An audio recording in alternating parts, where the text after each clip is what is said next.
Hello, hello, hello, everyone. How are you? Hope you're having an incredible, incredible day, and may peace be upon you. And thank you, thank you, thank you for watching the show. It takes courage. With me, your host, Dr. Izdihar Jamil. And today we're going to be talking about the most powerful kickoff to your new year. I have this team member, someone that started with me when I first did my book project. I just became a number one international best-selling author with a book, She Made It Happen. It was an anthology book, and I was just like so excited, to be a best-selling author. I love the process. I love sharing other people's voices. So I thought, you know what? I want to do this too. So I started to kind of like, imagine and envision what it would look like if I were to lead an anthology book. So I thought about the theme, I thought about the cover, I thought about the people, I thought about the audience, and I started to think about, okay, what are the team members? I mean, who are the team members that can help me with this book project? So I started to, look around, ask around with people. I started to put a, a job post up on various websites. One of the people that I was looking for was an editor, because when you have a book project, you need to have an editor, right? So I started to put the post job out, and then this person came to me. There were several people. So I had a conversation with them, and then I decided that based on what he said, based on his credibility and credentials, and having a conversation with him, this is the best person for me. So I hired him as my editor. So this person became my editor. He started to help me with my first anthology book project that I led, which was called 13 Key Strategies to Make Money Fast in Business. So I was so excited. I looked for various people, various authors, leaders, entrepreneurs, coaches that can contribute to the book. So each of them will write one chapter. So I will write one chapter, they will write one chapter, another person will write one chapter, and another person will write one chapter. So there were 13 of us together. So one of the fastest ways I've learned to do anything is by working as a team, right? Because to write the whole book myself is a lot. It is a lot. But when you work together as a team and then combining our expertise together, one person contributing a chapter each, within, I think it was within 30 days or so, 30, 60 days, we already had the full 13 chapters ready to go. So my team member, let's say his name is Rob, okay?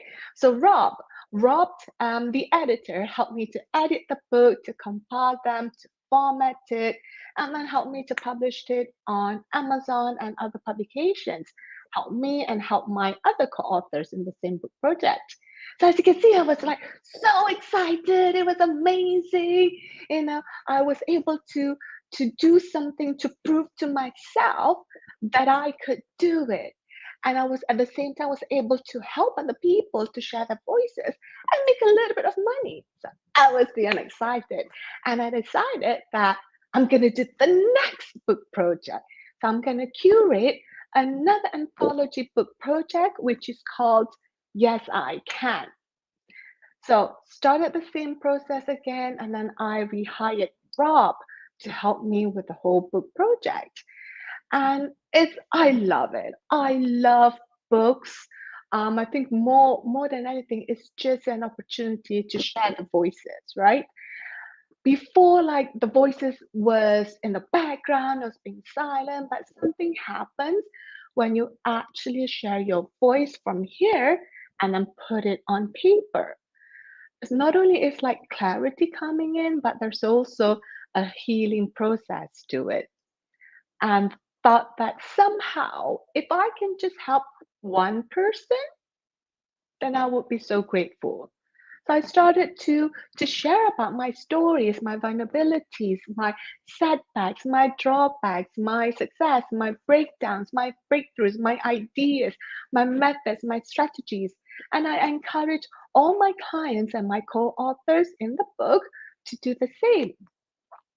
So from one book, I did the next one and the next one and the next one and the next one.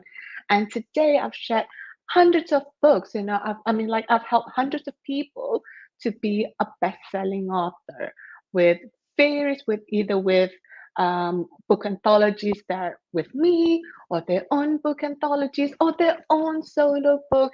It's an exciting thing.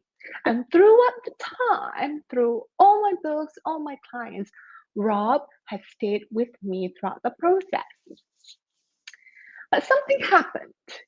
And then there were multiple times that I noticed that Rob made mistakes. Um, Grammar, incorrect spelling of author's name. And all these are kind of like repeated process, repeated mistakes that happened over and over and over again towards in multiple projects, in multiple of the book projects. But every time I was like, and I just brushed it off. Just brush it off. Hey, fix this. He fixed it. Hey, fix this. He fixed it. But technically, those mistakes shouldn't have happened in the first place. And then I started to have a reflection, right? What are my standards? And then at the same time, I've got my clients here on this side who's not happy with the service that was provided because of the mistakes. And those are the mistakes that keep on happening over and over and over again. It increases the time load, it increases the workload, it just doubles the time of having to redo things again. And then it also makes my client mad at me because of the mistakes that this team member made. And then when I had a look, it's actually, rather than playing the blame game, rather than being the victim, I had a look, how am I responsible in all this? How am I responsible in all this? What was missing? What could I have done better? So in this case, over the years, it's the same mistakes again. The name of the author, the spelling. And I would tell him to correct it, and then he did, and I would tell him to correct it again, and then he did. And I've also communicated to him, hey, look, this doesn't work. When you do this, you make mistakes like this, and then you hand it over.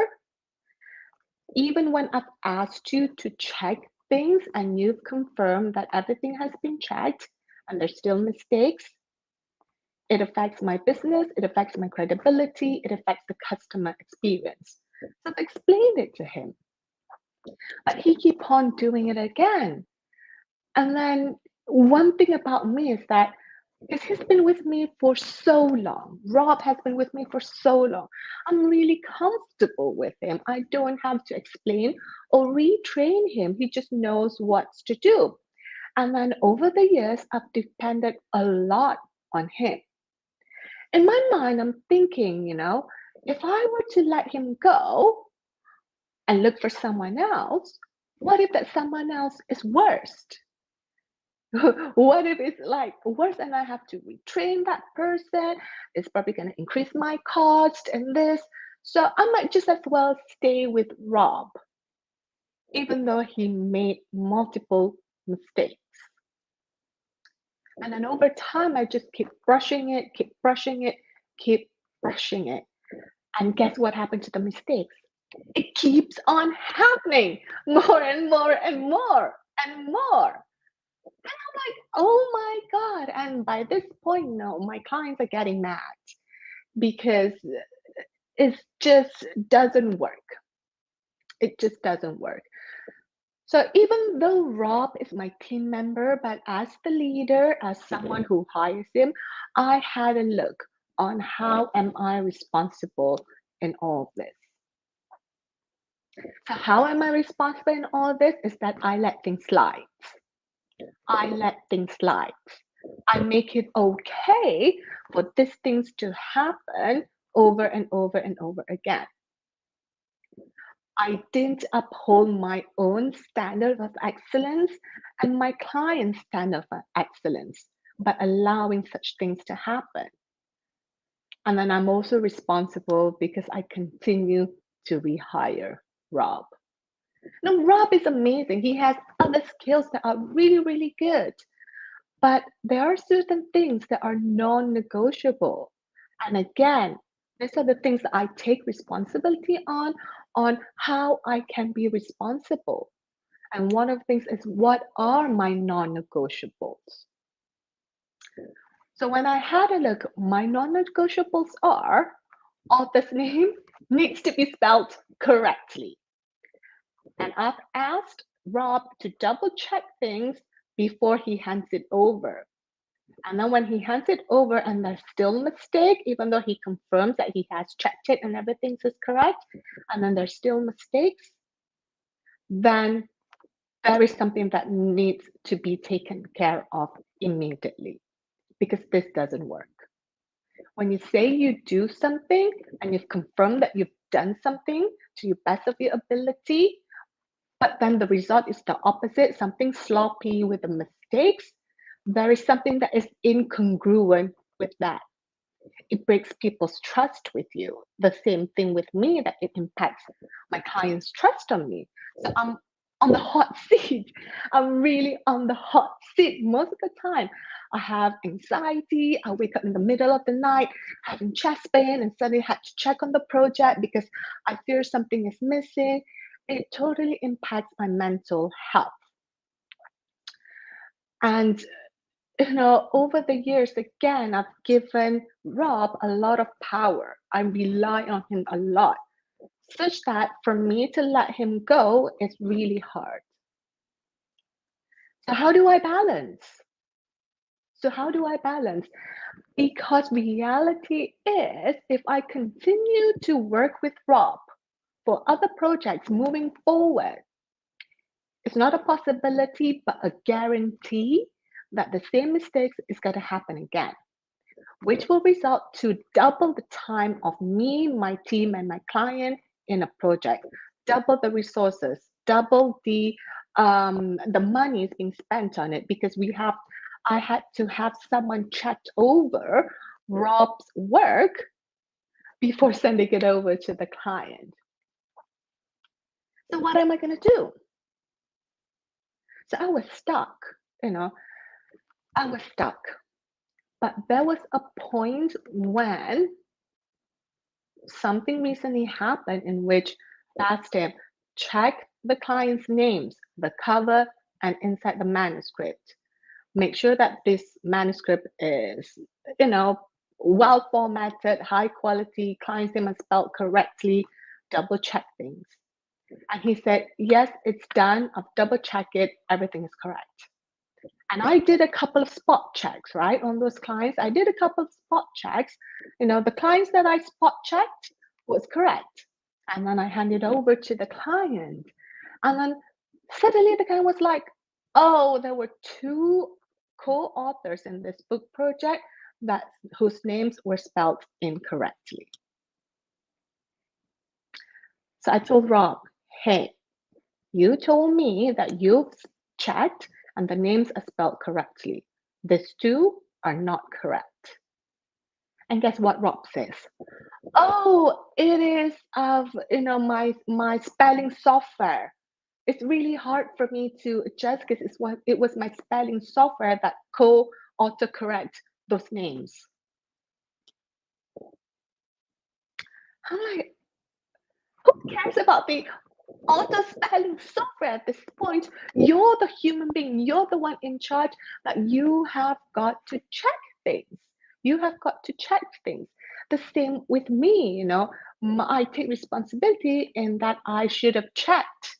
I should have checked all the authors myself to double confirm, and that's my responsibility. But at the same time, and I'm thinking, what's the point of me hiring someone when I'm doing their job for them or double checking their job for them? So there's a lot of things that I've learned, in the past few months that has that I needed to make bold and courageous decisions. So I actually wanted to wait until the project was completed before I ended the partnership with him. But because of that mistake that keep on repeating, happening over and over again, I was like, okay, Rob, let's complete our partnership. So I completed our partnership even before there was a little bit left for that project. Rather than waiting, I ended the partnership immediately, because to have him on my team was really expensive. To have Rob on my team is really expensive. It impacts my time, my team's time, my client's time, our resources, our credibility, the trust factor. And I completely understand if my client do not want to refer other people to me or even work with me in the future, right? I completely understand that, because that's my responsibility for it.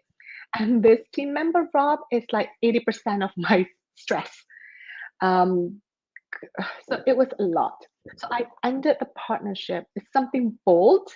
Ended the partnership, and I told Rob that I was not going to pay him his full price, his full fee, because of all these mistakes that he has done.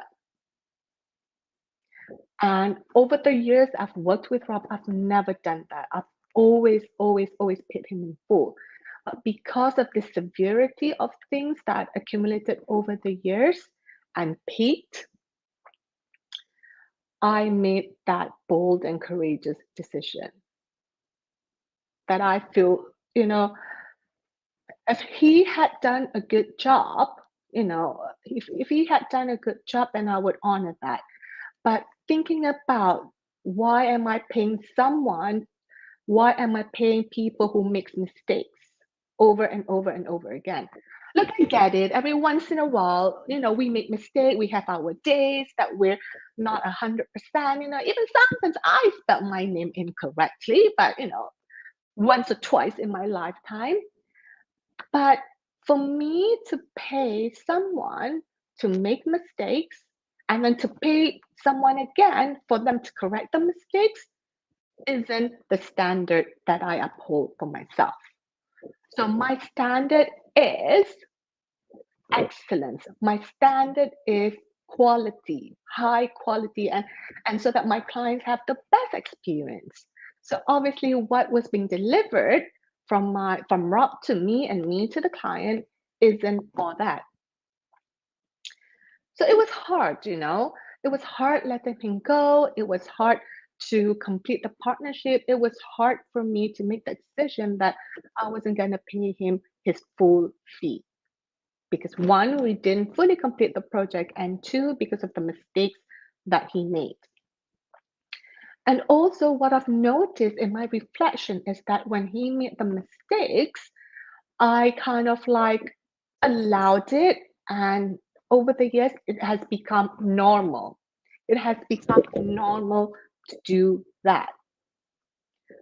So, what I have done now with my team member is that I let them know, hey, do this. For example, the cover, right? Check the cover, check the name, check the manuscript, make sure everything is correct. And when my team member comes back to me and say, yes, I've checked, everything is good. And when I find out that it isn't, there's something, the name was spelled incorrectly or where it was spelled incorrectly, I immediately tell that team member, hey, You told me X, Y, and Z, and this has been done, and they are correct, but this are not, which is not what you said. This is a reminder that should this happen again, I will not be renewing our contract. So, which is exactly what I did with another team member. So that's my standard that I hold right from the beginning. That another team member, Denise, is a new person. So, immediately I had that standard being pulled in or that standard being upheld. With Rob here, over the years, it's me, it's my mistake. I'm responsible for it because over the years I've allowed for this kind of behavior to happen. It becomes normal. So I'm the one who has crossed over the boundaries, who have not honoring the standards. And I think I've confused that with loyalty and also like in my culture, you just rather not say things. It's just like don't say it, just leave it. But not saying things and leaving things and being okay with something that is not okay or something that doesn't work causes that same thing to explode or become bigger over the years. So it's kind of like setting out, like resetting it. So I've let go of Rob. I have, completed the partnership. And then there were a couple of mistakes that he made that I've asked him to fix it. But he's like, no, I'm not going to fix it because X, Y, and Z. Fair enough. Fair enough. We've ended the partnership, we've ended the contract. But however, my standards now is that you got to do the job right from the beginning. And you don't get expect to be paid to fix the mistakes that you made. There should have some sense of honor in you or being proud to do a good job. And rather than doing something that is sloppy, is messy, mediocre, mistakes, you got to be proud on what you do. And my standard is to give my customers, my client, the best experience, a standard of excellence, someone that is dependable, that can depend on. And then so I started to look for, even before I let go of Rob, I started to look for another person, another team member, another editor that can work with me. So I started to create what kind of editor do I want? Who is that person? What kind of characteristic that she has? What she can offer? And when I interviewed this person, I told her from the beginning, this is my standard. I want you to submit a high quality, to format and edit a high quality manuscript from me. A high quality manuscript from the beginning. Make sure the names are correctly spelled. Make sure there are no spelling mistakes. Make sure X, Y, and Z. This is what I'm looking for. And I found that person. So her name, I found that person. Her name, let's say her name is Rachel, okay? So I found Rachel. So, and which is exciting, because I'm like, right, this is new person, exciting, but also nervous. Is she going to be able to deliver? Is it this? Rather than what if this person makes more mistakes? That was my thought process before. I started to think about what if she can do an amazing job? What if she's proud of her work? What if she delivers high quality manuscript? What if she delivers this and this and this? What if she double, triple, quadruple checks her work and being so proud of it and wanted to deliver the best experience, the best customer experience, the best standard, a standard of excellence? What if that happened? And then I started to get excited about it. So rather than focusing on, what if this? I'm like, what if on the other side? And that kind of like inspired me to kind of move forward with a future of letting go of Rob and then bringing in Rachel, which is really exciting, really exciting. And sometimes that we're being shown a message We've been shown a message. Like over the years, I felt that God has been showing me a message about about Rob. So been showing me a message about Rob in the sense that I have grown. I have grown to this place and he has grown somewhere else, but we're not aligned anymore. So over the years, I have been given that message, but I didn't listen. And it took for something big for me to kind of like, oh my God, it's time to for me to listen. It's time for me to reflect. It's time for me to take an action. Okay.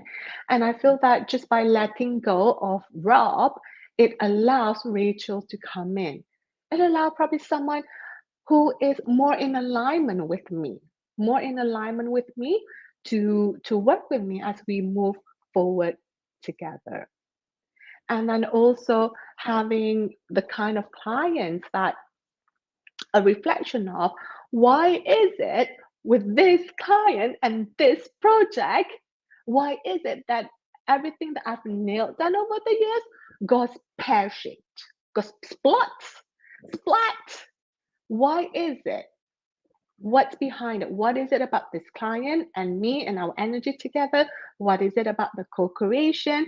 What is it about, just having a reflection on things, on what's in it, what works, what doesn't work, and most importantly, what am I responsible for? And that's how you bring the power back to you by saying, what am I responsible for? What works, what doesn't work, what can I do? And sometimes you have to make a tough decision. Like I had to make a tough, bold, and courageous decision of letting go of Rob, who's been with me for years. And then there were times where I'm thinking, you know what? How I question my own loyalty. How can I let go of someone who's helped me over the years? But then it isn't about the question of loyalty. It's about the question of delivering a result, the best result that you have promised to deliver, and being non-negotiable for anything that is less. Anything that is sloppy, mediocre, and all that is non-negotiable. What works is standard of excellence. What works is having the best experience. What works is to work effectively, working effectively to achieve a goal. And what works isn't to add things in it, isn't to add multiple team members to put the fire that Rob has created, but it's actually to eliminate things that doesn't work, doesn't serve you, or is not giving you the result that you want. So I hope that my experience in having to do with Rob, with this book project that we're working on, has allowed you to see powerful methods to kick off your new year. And it doesn't have to be, it doesn't have to be just in the new year. It can be in every part of your life, of your business, of your relationship, in your personal life. Think about what works, what doesn't work. What can you be responsible for? What are the signs that have been shown to you over and over and over and over again that you need to listen to? What is your non negotiable? What is your non negotiable that you want? What is your standard? And who are the people in your team? Are you in alignment with that person or not? If you're not in alignment anymore, it's time to let go. And you will be given the signs to know the right thing to do or the right person in your team. So I hope that was helpful and thank you so much for listening. This is your host, Dr. Izdihar Jamil with It Takes Courage. Tell yourself, yes, I can. And so it is done. Take care. May peace be upon you. Bye. Bye. Bye. Bye.